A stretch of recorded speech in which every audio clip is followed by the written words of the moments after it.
everybody, and welcome to Wisdom Wednesday at the Self-Help FAQ YouTube channel. And I have a question for you this week. Do you ever have trouble making a decision because you're afraid you're going to make the wrong one? Well, you know that fear can keep you stuck. It can keep you from having your personal independence. So today we're diving into how to overcome that fear so that you can make choices with confidence and take control of your life. On Sunday, we explored how owning your choices builds personal independence. It starts with self-awareness, which was week 1, and setting boundaries, which was week 2. But fear of failure or judgment can stop us from acting. So today we're tackling the fear of making the wrong choice head on. Independence means trusting your decisions even when they feel risky. So why does this fear arise? Well, for the most part, it comes from external pressures. That can be pressures from society, pressures from your family, or even pressures internally, like you don't trust yourself. And I've linked below in the show notes different articles or resources where I got this information, especially the fact that more than half of people avoid making decisions due to fear of failure. It's a big thing. So how do we try to overcome that? How do we work against all the external pressures? So first of all, you have to reframe failure. Remember that a wrong choice, it's just feedback. Thomas Edison failed 1,000 times before inventing the light bulb. Each attempt was a step forward. Next, start small. Build decision-making confidence with low-stakes choices, like trying a new restaurant or signing up for a class. Next, align with your values.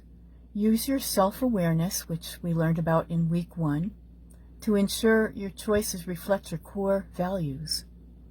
If it aligns, it's not wrong, it's authentic. Next, visualize success. Picture the best outcome. For example, imagine thriving in a new career instead of staying stuck in fear. Remember, the very first thing that we did in June in the Blue Journal was we made a vision board so that you could picture your best outcome. And next, limit overthinking. Set a timer for 5 minutes to weigh your options, then act. Overthinking fuels fear. So keeping those steps in mind, I have a little challenge for you, or you might call it a prompt. It's called the What If Challenge or prompt. So first what you need to do is pick a decision you're avoiding. Write down the worst case scenario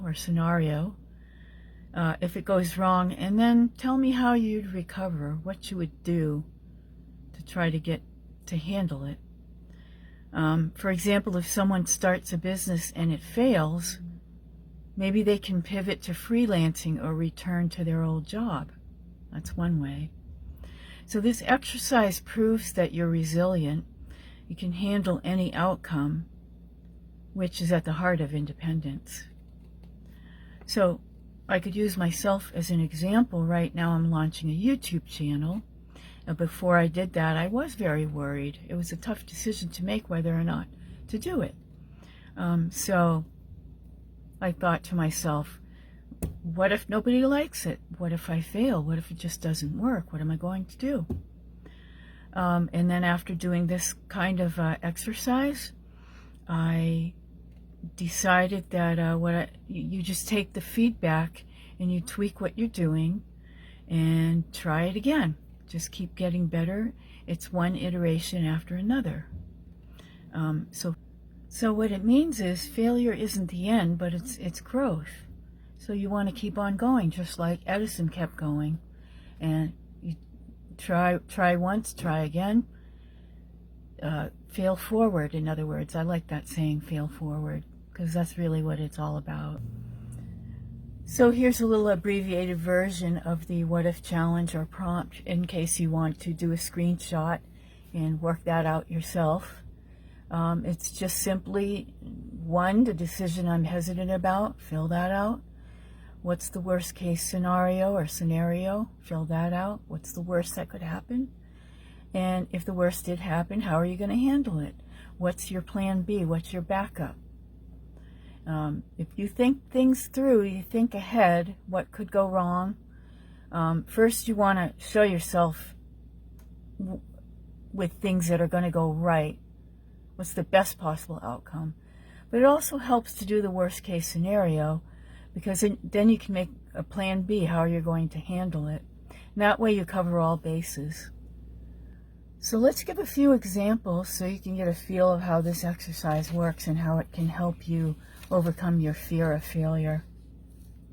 So here we have a woman in a bakery. She just she's thinking about opening her bakery, so this is just an if scenario. I'm going to call it Joan's Bakery. And so she says, Joan is saying to herself, what if I quit my stable job to start a bakery and it fails, leaving me broke and unemployed? So her fear is financial ruin, judgment from family and friends for abandoning a safe career, and failure to succeed in a competitive field. They worry about being seen as reckless or incapable. So how would she handle it? I've got that below. So if the bakery fails, she says, I could take a part-time job to cover my expenses. I could use my savings as a buffer, and I could pivot to offering baking classes or catering to rebuild income. So what she learned is if the worst happens, I'd learn I'm resourceful enough to adapt, whether by finding new work, leveraging my skills differently, or rebuilding financially. Failure doesn't define me. It teaches me how to grow stronger and more creative in pursuing my passions. So this builds resilience and trust in your ability to navigate setbacks, which is reinforcing self-reliance. Okay, here's another example. We see a couple, looks like they're breaking up. One or both of them are ending the toxic relationship. So one of them is thinking, what if I end my relationship and end up alone forever, regretting my decision? So the fear is that the person fears loneliness, guilt for hurting their partner, meaning that maybe they'll do something desperate if they leave them. Sometimes one partner will say, well, if you leave, I'm going to do something desperate. And so that guilts the other partner into staying. So that's one thing that could happen. And they also fear the possibility of never finding anyone else.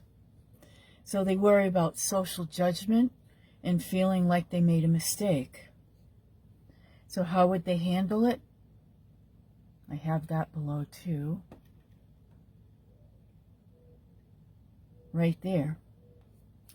So first they would try building or rebuilding their social circle. If they had forsaken their friends, just reconnect with friends, explore some hobbies, or get some therapy. So what they would learn is if the worst happens, they'd learn they're capable of finding happiness within themselves and building new connections. So ending a toxic relationship teaches them to prioritize emotional health and to trust their worth, even on their own. And here's one more common example. As you see, it's a car with luggage and things, maybe even furniture. Yeah, that looks like there's furniture there. So this person is moving.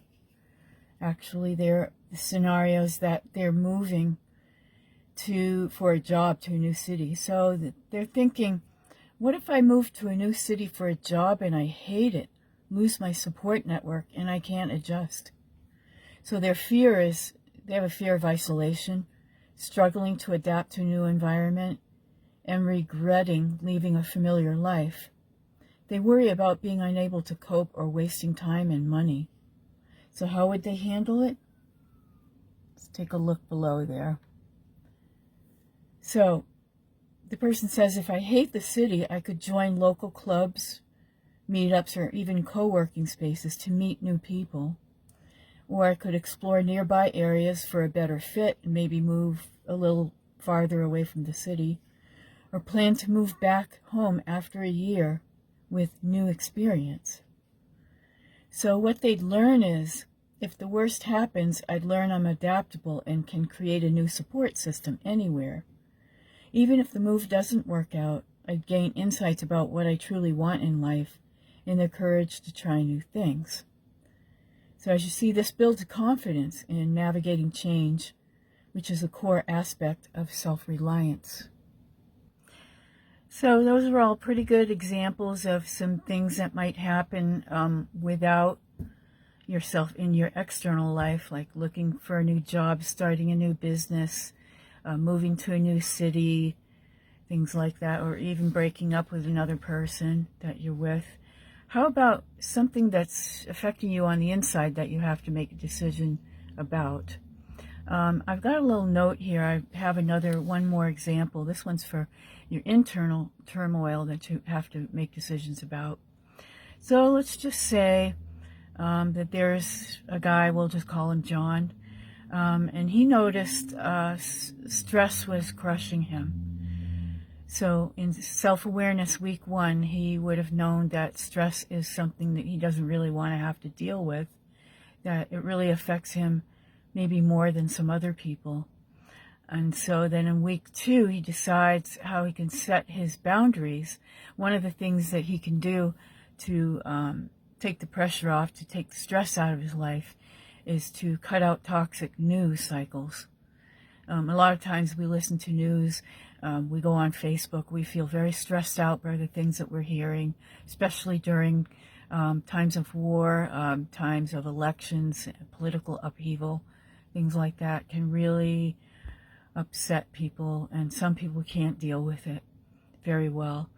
So people had suggested to him to go get therapy to help him. But he's afraid that he would be labeled as weak if he went to get therapy. But after doing this kind of an exercise, he decides to take one small step. Let me just do one session and see how it goes. So by starting with one small session, he realized it strengthened his emotional independence.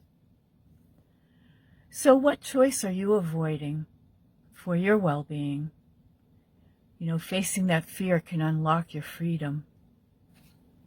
So to close out the video, I just want to say and remind you that overcoming the fear of making the wrong choice is about trusting yourself. Every decision, even the wrong one, builds your independence by teaching you resilience. Try the What If Challenge this week, and if you want to share it with me, let me know what's happening. Comment below with one fear you're ready to face, or share it on any of the other links that I have down below in the description box. So on Sunday, we'll tie it all together by exploring how to cultivate self-reliance for lasting independence. So I look forward to seeing you on the next Success Sunday. We're going to be wrapping up the month of July, and thank you so much for joining me. Please comment and subscribe if you can. Like the video. This helps other people find the video. Thanks again, and we'll see you next time at Self-Help FAQ. Have a great rest of your day.